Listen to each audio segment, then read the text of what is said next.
We are here in Bilbao in the Sustainable Urban Mobility Congress, and it's a pleasure to have the opportunity today of having this conversation with a very important mayor, a mayor in Philippines, Abigail Maracay, who is going to illustrate us on the issues of the role of the cities in the sustainable urbanization. This is something that it's very interesting, very important, because you know that most of the greenhouse emissions which are attributed to the cities, at least 50% of the direct emissions of the cities are related with the mobility. I don't know if the mayor is connected. Oh, yes. I'm here. Hello, Abigail. It's a pleasure to see you again and hear you.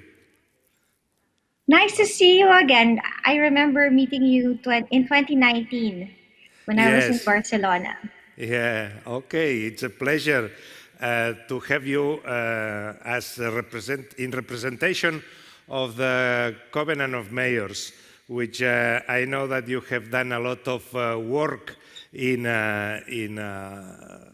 addressing this issue of the urban mobility and energy transition in the cities.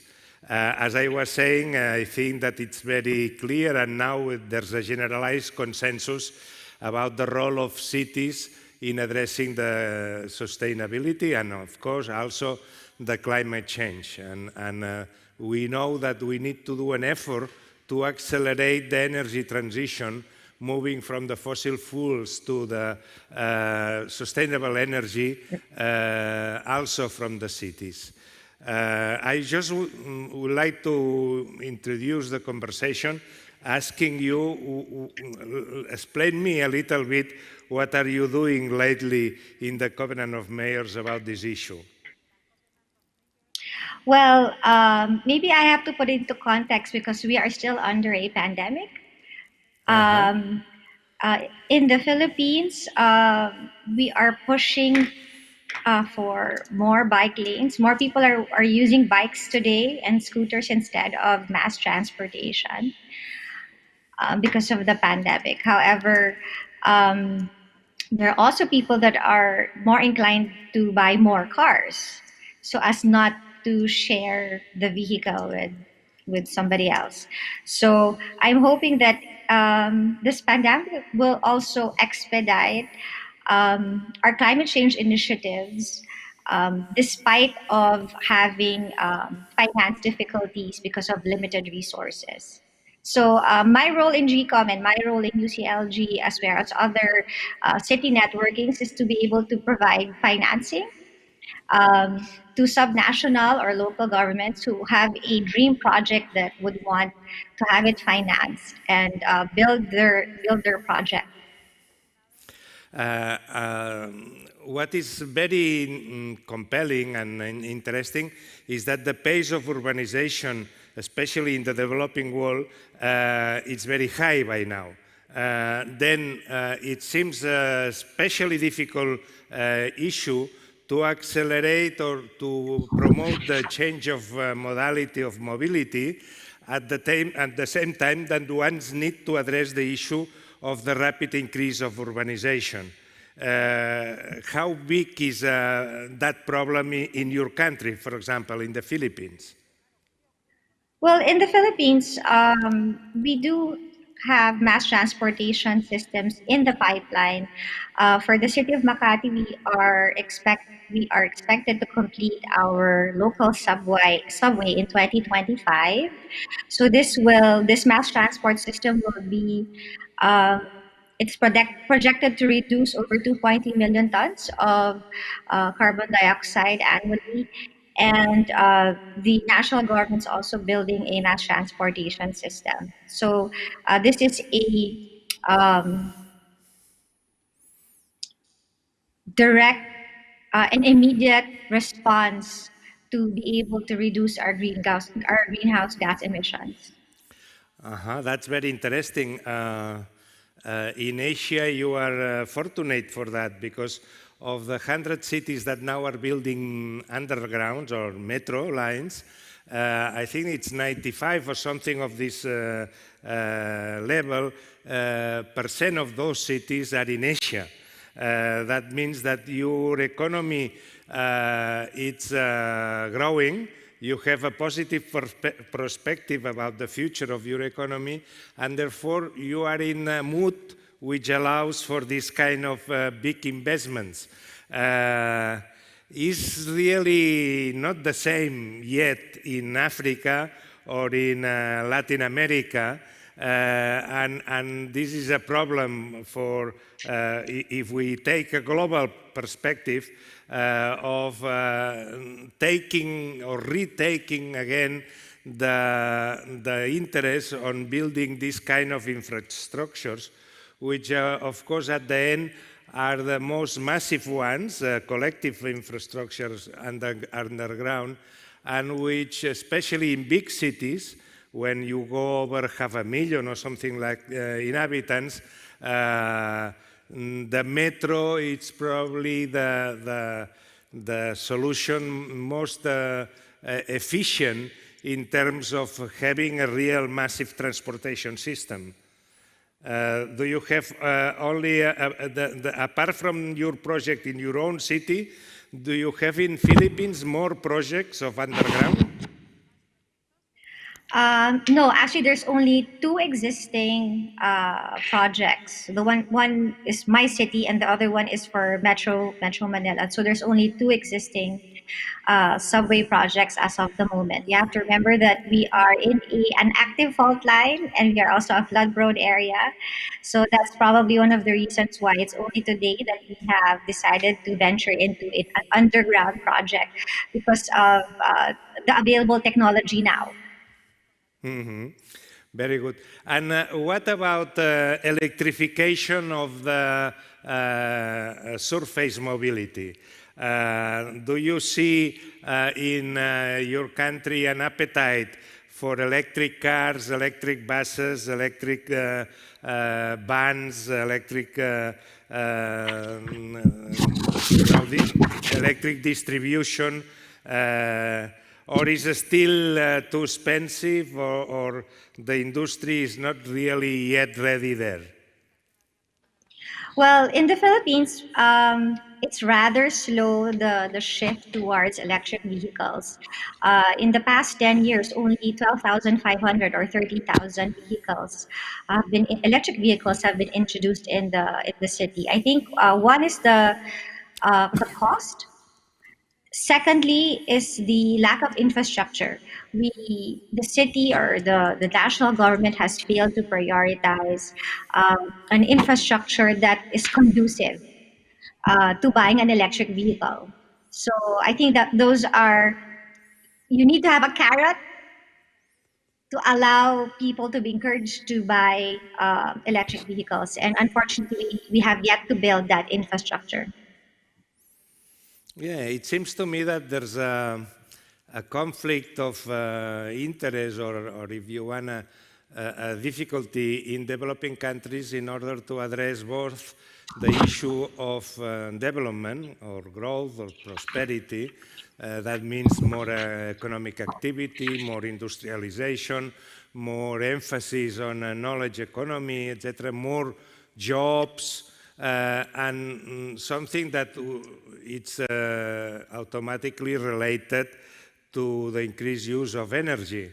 Then, therefore, in the developing countries, you are increasing this demand of energy, and then what is challenging is to make sure that this increase of demand of energy can be supplied by sustainable Renewable energy. Then do you feel that you will be able to keep the pace of the economic growth with the increase of sustainable energy in the mix of the energy generation system? Well, I think we will have to improve our energy management in the country. We still have to develop. I feel better battery storage, and the supplemental forms or transitory forms of fuels. Hopefully, we will be able to provide that for the Philippines. But again, the number one issue in the Philippines is cost. You know, when electric vehicles were introduced, the first question would always be, how much is it?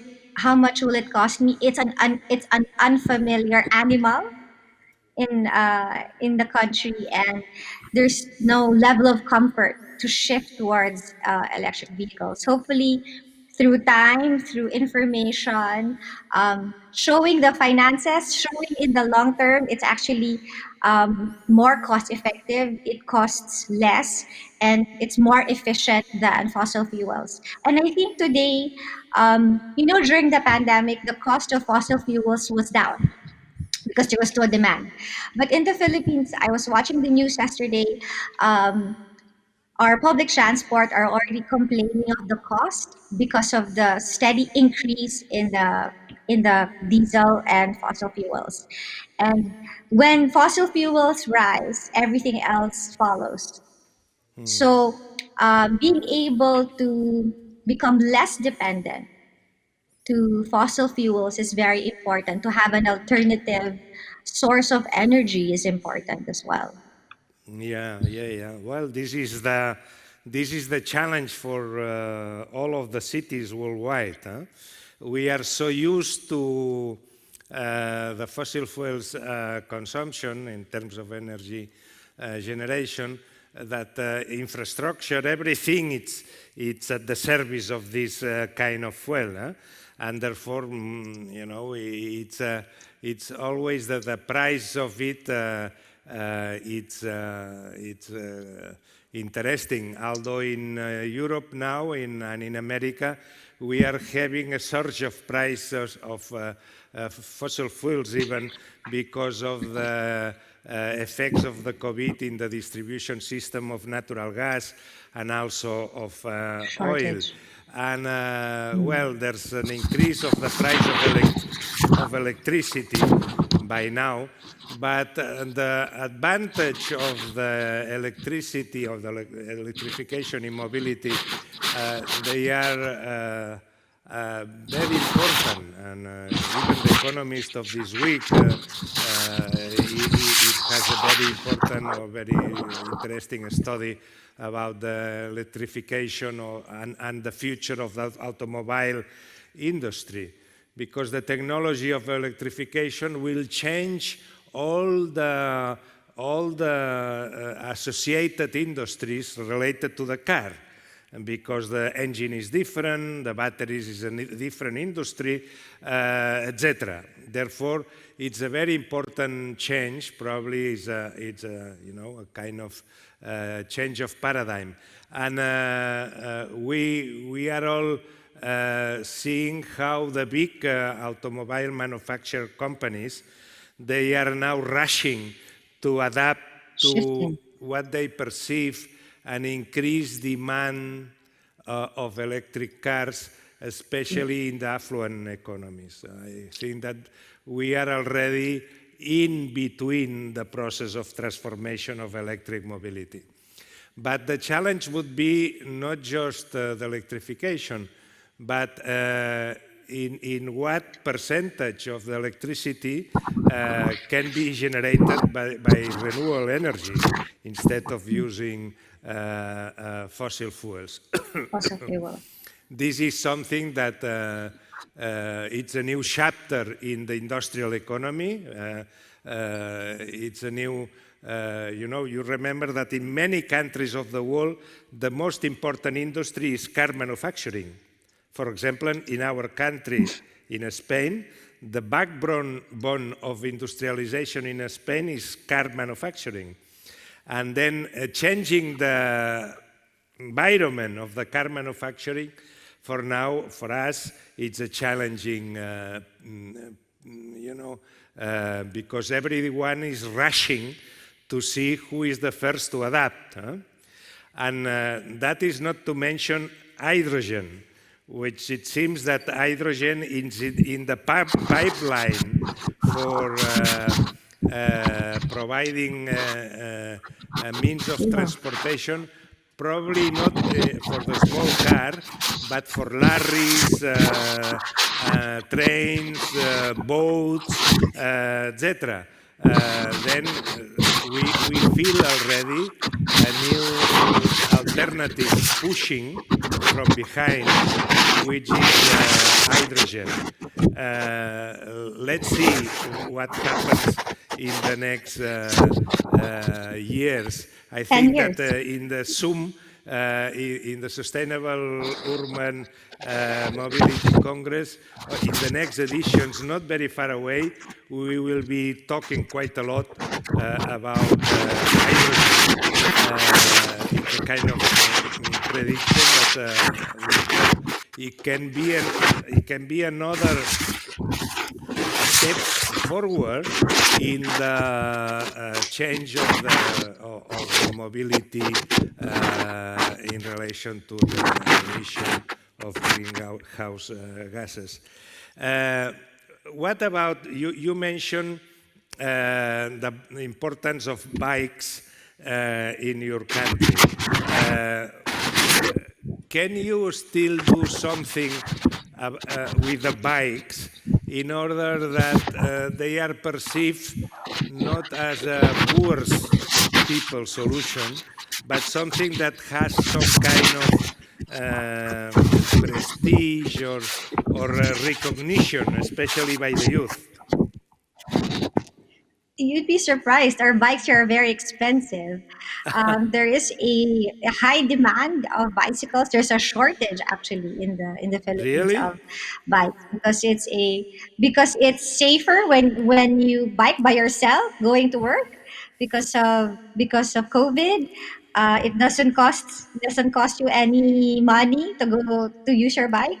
So there's actually a high demand in bicycles in the Philippines. So what we need to promote now are more bike lanes, legislation, in again education as well, because the pandemic only pushed people to use bikes without really having enough legislation on, the counterflow. They don't follow the traffic lights. They kind of just do what they want. They think they're pedestrians. So I think we still have to, in a way, professionalize those that actually use bikes in the Philippines. In the beginning, I think more than 5 years ago, um, there have been several projects for bike sharing, and it has never been successful. It's either the bike gets stolen, or you get hit by a bus or a truck because you're right beside. You're sharing a lane with the other vehicles. So because of the pandemic, again, it has catapulted um, the need for bike lanes, and I'm hoping that this is not a trend that will fade Fade once away. things go back to normal. Yeah. Yeah, yeah, we hope so also in our occidental cities where, fortunately enough, the bike systems and the collective bike systems now they are implemented in most of the cities, and they are quite used, and also there's a mood of increasing the number of bike lines, etc. Here also there's a lot of talk, especially in our part of the world, about the 15-minute city. Uh, this is something that came out from Paris, where was this idea to create zones in parts of the city where the city becomes designed in such a way which is very friendly for walking. And this is the walking and biking. And this is why, this movement of the 15 minutes city, something that you could go from your place to the work, to shop, to whatever you need to, in 15 minutes. This is very interesting because it's an approach of mayors to mobility, which is different, is more related to the urbanization process, what you do in the street, for example, peatonalization, as you said, more than transportation systems. You know, it's to involve the urbanization process in the issue of mobility, and in order to build parts of the city that they are dense enough in order that you can have your job nearby. And then you can do most of the things with passive mobility systems like walking or biking. Do you have such a movement in your part of the world? Well, unfortunately, there's no movement. There's no such movement. But that is one of the reasons why I love Barcelona, because of your blocks. Every when I was there again in 2019, I was able to see how your system works, where you actually block off streets that it's just meant for pedestrians. Your every block has a supermarket or has a pharmacy, so you don't really have to use a car to be able to access essential goods. um, I think we will have to be able to create or change our zoning ordinance, our land use, a total revamp of our land use plan to be able to push for a movement that that Barcelona is currently doing. Maybe the mass transport system, once it's built, once it's ready and operational, it might happen. Well, I think that not only Barcelona, for example, we are here in Bilbao today, and they have an extraordinary design also of the public space layout. They have been able to mix, a light train, underground and bus system with bikes, creating a new mixture that altogether with good quality public space generates a very positive appreciation of what public space, relaxed public space can be in a modern and in a contemporary city. I just was surprised, or I am surprised how, for example, in New York, which now what is fashionable is not to drive, even not to have a driver license. Not to use You know, if you taxi. want to be cool in New York, you need to say that I don't have a driver license. If you say so, you immediately gain prestige, social prestige. But this is related with a modality of city, it's my opinion, that mixtures high level of social capital, but also high level of density. You need both. You need to have a good respect for the ordinances and to have social discipline. And at the same time, you need to have some density, because if you don't have density, you cannot have your job nearby your residential space. Place of residence. Do you want to I comment? agree. You agree? Oh, okay. And when I was in Manila, I was surprised by the huge, traffic collapse of a city which is very big and very difficult to manage. Do you see advances in this line? Well, again, I think the traffic is not as bad as it is today, as it was before. But then we don't know. when things go back to normal, if it's going to back, I mean, the traffic is going to go back as well.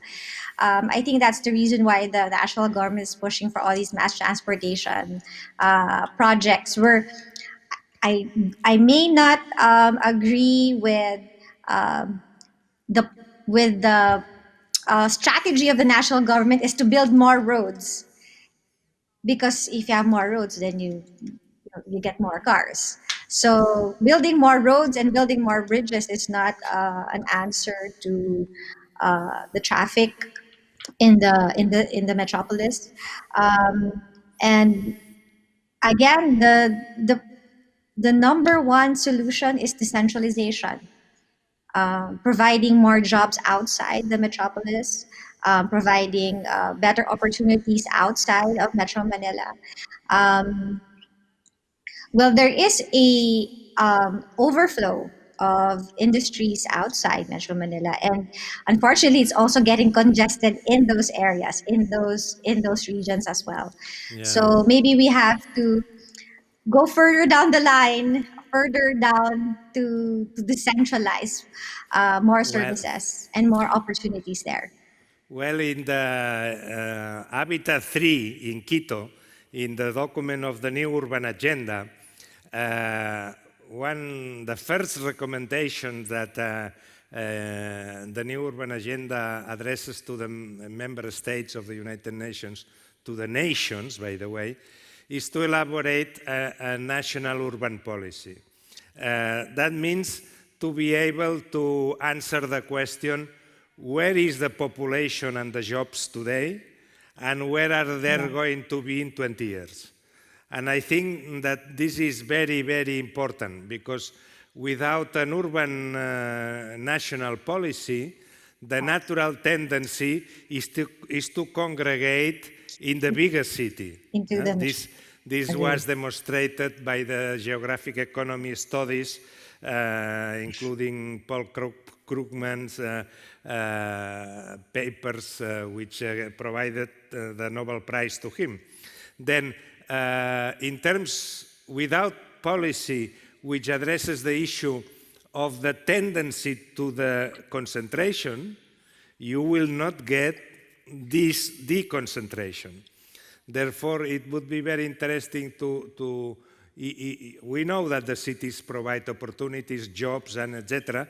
Therefore, we need to elaborate an urban policy for the next 20 or 30 years in order enough urban activity it's placed Outside. overall in the territory in order to provide first chances, opportunities for increased development in these alternative cities, and second, decongestionate the big one. Whenever you have a country which 30, 40 or more of the population lives in the first metro area, you know that you have a problem, a territorial problem. And this is something that needs to be addressed, especially asking the central government to take an active role on designing the distribution of the population. This is something that you cannot leave to the cities, because if the cities are not there, they will not have the capacity to develop themselves. Therefore, in the 21st century, we need a national urban policy. But this, it's kind of a new paradigm which takes a little bit of time to be understood by some member states, some national governments. They already have a lot of problems in their constituencies, and then, to think about urbanization, they tend to think the cities are very rich, don't worry about them, they will develop themselves. But this is a problem, and the climate change and the sustainable mobility will become an unsolvable problem if there's no such a thing as a national urban policy which distributes urbanization in a rational manner over the territory. Rational manner don't means an equal distribution. Rational manner means you need to analyze what is the best for your economy and where are the places, the natural places, where you can develop this kind of policies. Do you have important secondary cities in Philippines that can become a new hub of development?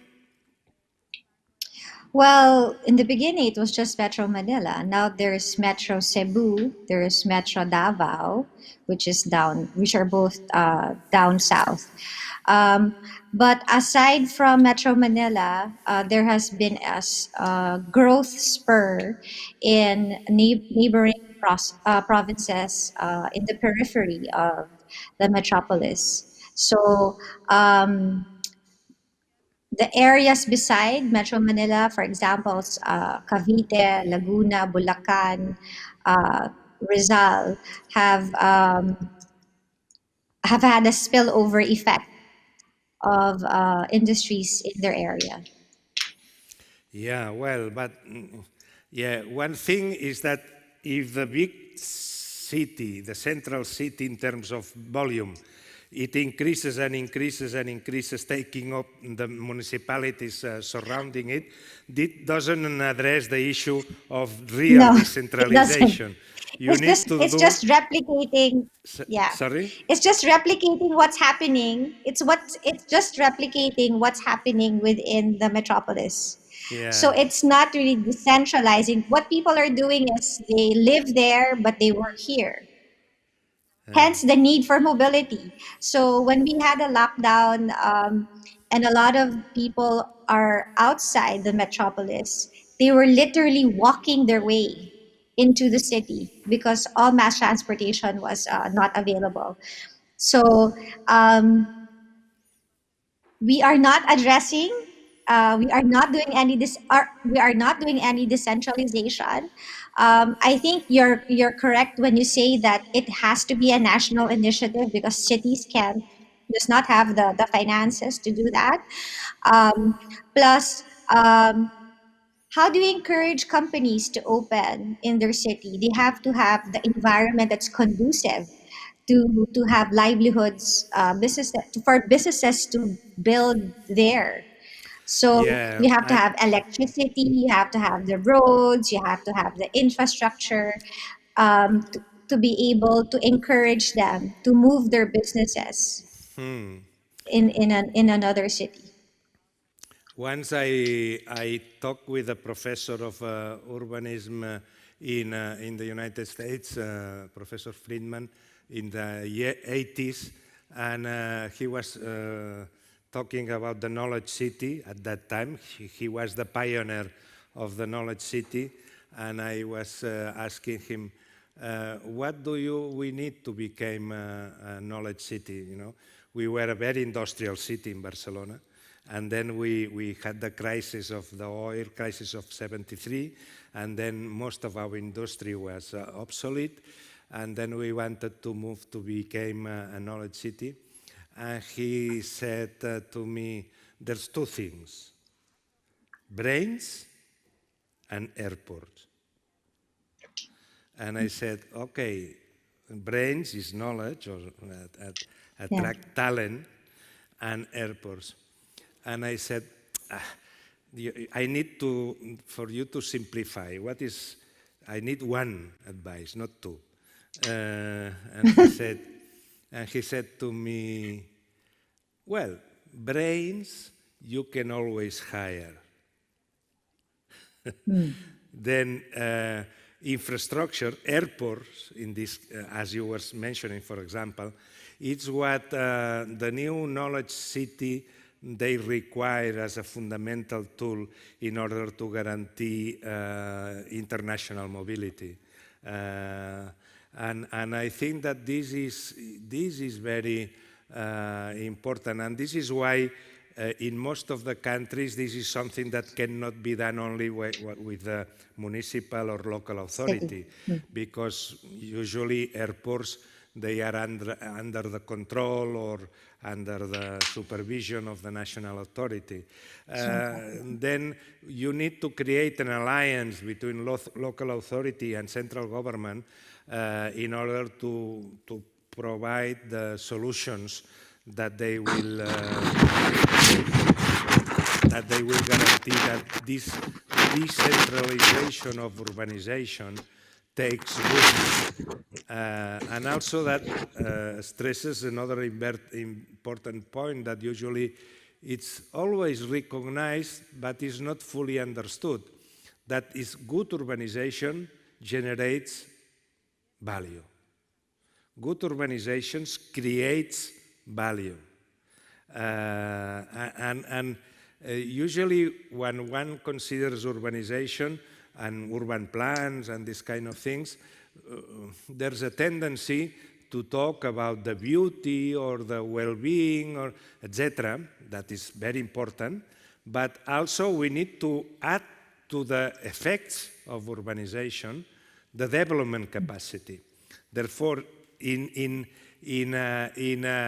developing countries, if you are able to create new hubs, urban hubs around the territory of the country, you are increasing and accelerating development. Then urbanization is a tool for development. Therefore, when you invest in urbanization, is not an expenditure, it's an investment. It's a tool to generate more wealth. Value. It's not an expenditure only, it's an investment. And you know, because as you said, in your case, the central government doesn't see the need to create new urban hubs.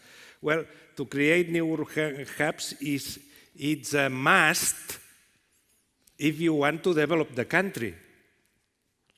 Then we need to convince our politicians, central government politicians, of this role of urbanization as a tool for development. And in so doing it in a sustainable way. Once you begin from scratch or from small towns, and you begin to advance creating urban hubs, you can design anew most of the city expansion. Therefore, it's the opportunity to do it in a manner that is sustainable. Okay, what else? Apart from metros, electric mobility, use of urbanization in order to decrease the demand of mobility. For example, as you mentioned, zoning.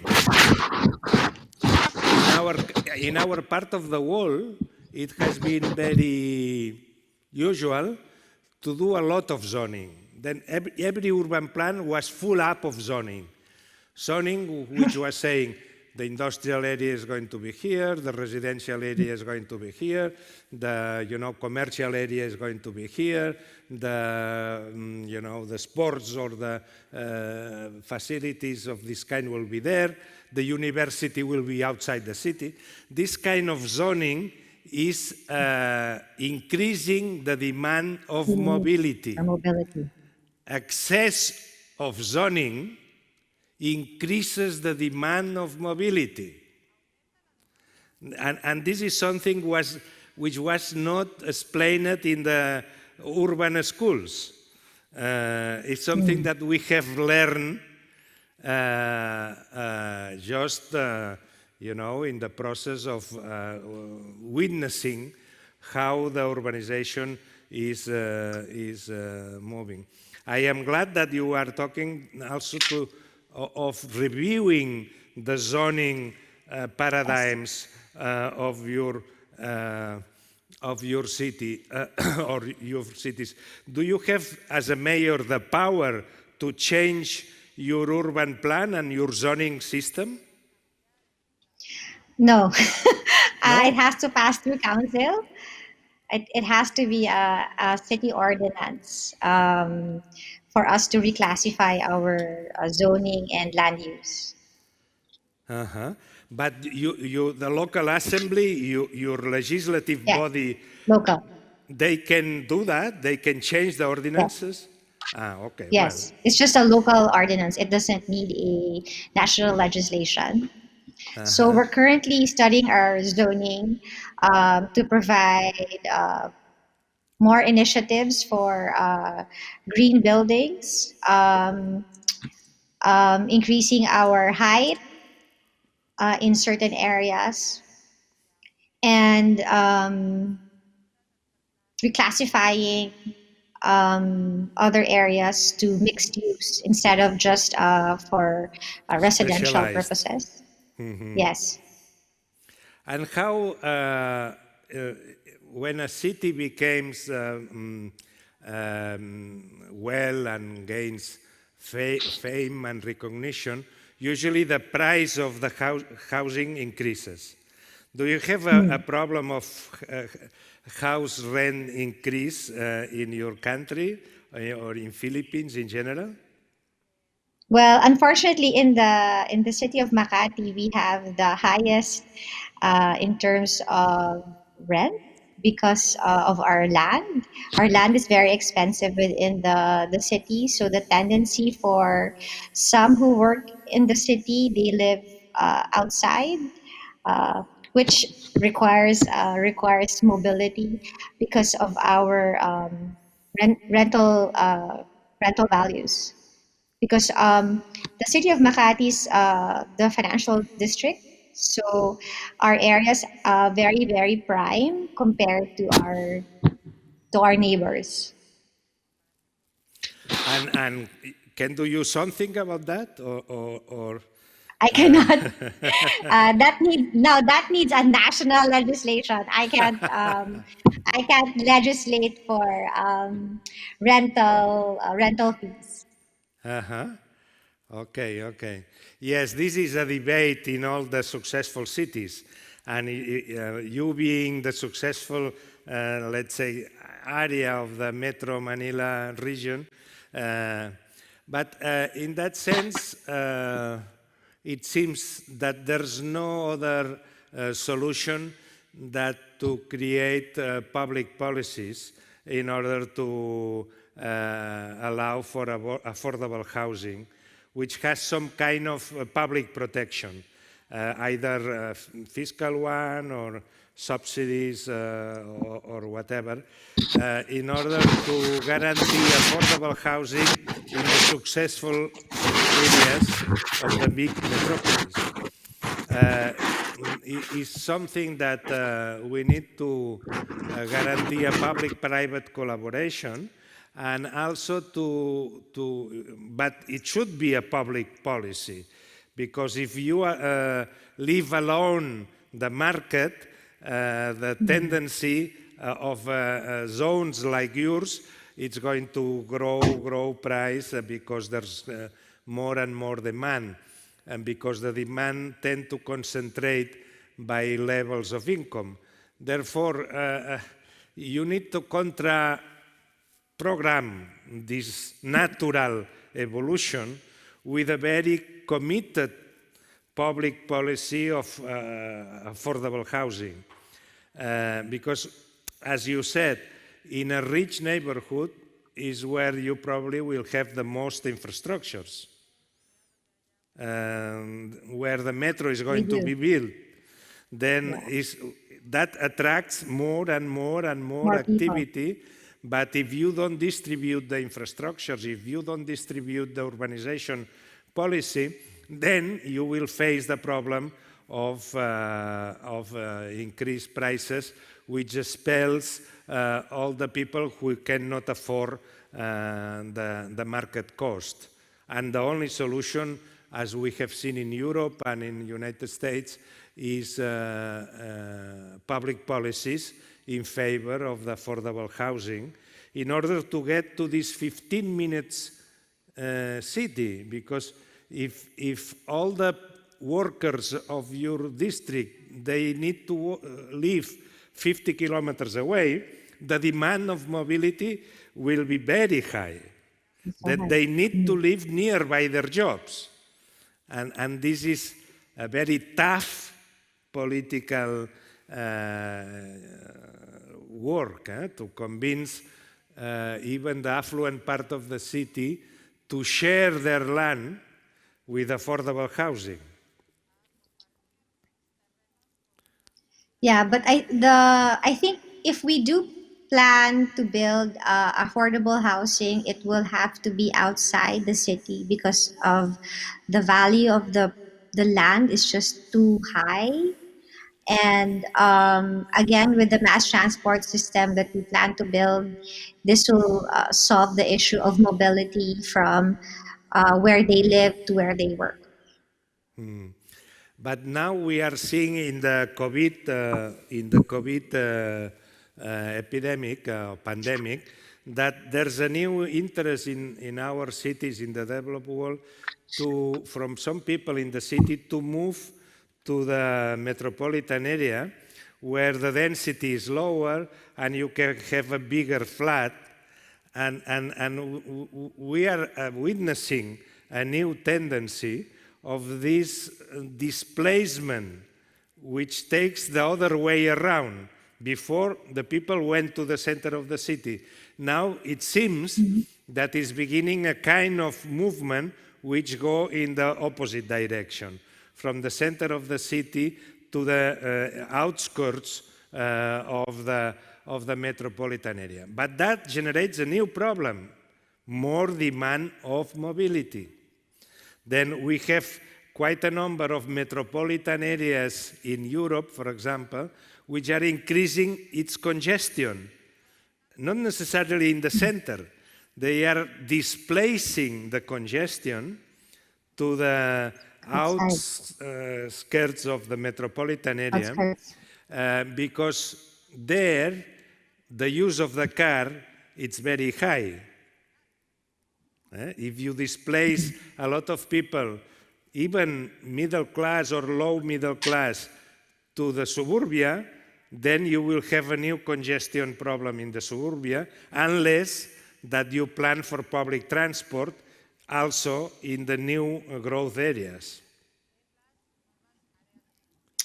I think we also have to take into consideration, because of the pandemic, the rise for work from home arrangements. Um, in our city, where we have stable internet connection, is an advantage. And if you want to shift from another location, there has to have that infrastructure that's ready for you to be able to have a telecommute or work from home arrangements. I think that's one development that has also catapulted because of the pandemic. People have adopted to working from their homes. We don't know if it will shift or remain the same or subside when things go back to normal. But I think this alternative work arrangement is a wake up call for companies where mobility is not an issue, but internet connection is Yeah. an issue. Well, we are all witnessing this transformation with the advance of both broadband and the new telecommunication services, which allows for this tele-distance work, etc., which is very, very important. And probably this is why these urban changes that I was explaining you that now are happening, the movement to the suburbia is taking place also in some of the countries. What about security and gender in the city? Have you any specific policy on your urban design in order to take these concepts of gender policies and also the security of the public space? We have installed and upgraded our command center and increased our CCTV cameras within the city, and hopefully we'll be able to come up with a like a brain um, using artificial intelligence and algorithms um, with the data that we capture with from our CCTV cameras. So it's typical when it's a pandemic, people go hungry.